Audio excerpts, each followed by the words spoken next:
Tantra Yoga secrets. Tantra Yoga is unity by controlling sexual energy. When you consider the main Indian yoga styles, Tantra Yoga is probably the most controversial of them all. So what is the problem?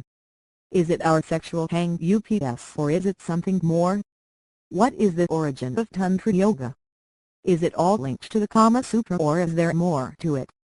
Since Tantra Yoga uses many components of the classical yoga styles such as mudras, pranayama, asanas, meditation, Bhakti, Yantra and Kundalini, there are many similarities to other forms of yoga practice. Some yogis say that Tantra Yoga is the hardest yoga to define, but there is a fundamental difference. The major difference is Tantra Yoga accepts and embraces the power of desire. Tantra Yogis are not trained to avoid desires that arouse the senses. This is a stark contrast from the many other forms of yoga, which train their students to renounce desire. This is the foundation of the division between Tantra Yoga and the other classical Indian styles.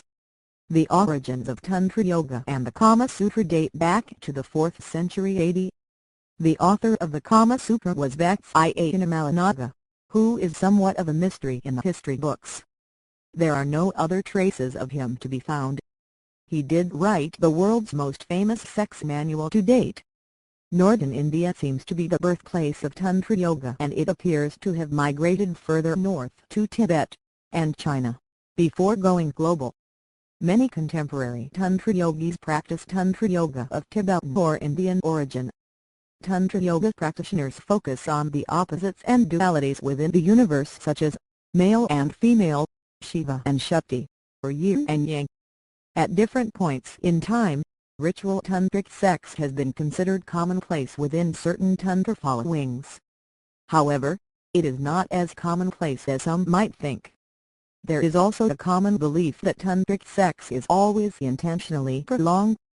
This is not always the case and sometimes tantric sex takes its own natural course. Lastly, it should be noted that the Kama Sutra might have been considered a racy classic at the time of its writing, and during conservative points in history. However, by today's standards, the Kama Sutra would offend the masses much less. Some of the entertainment, at this point in time, has managed to make the public more callous than we should naturally be. Entertainment of the present day is sometimes comparable to that of the Roman Colosseums in the past. Tantra Yoga secrets. Tantra Yoga is unity by controlling sexual energy. When you consider the main Indian yoga styles, Tantra Yoga is probably the most controversial of them all. So what is the problem? Is it our sexual hang-ups or is it something more? What is the origin of Tantra Yoga? Is it all linked to the Kama Sutra or is there more?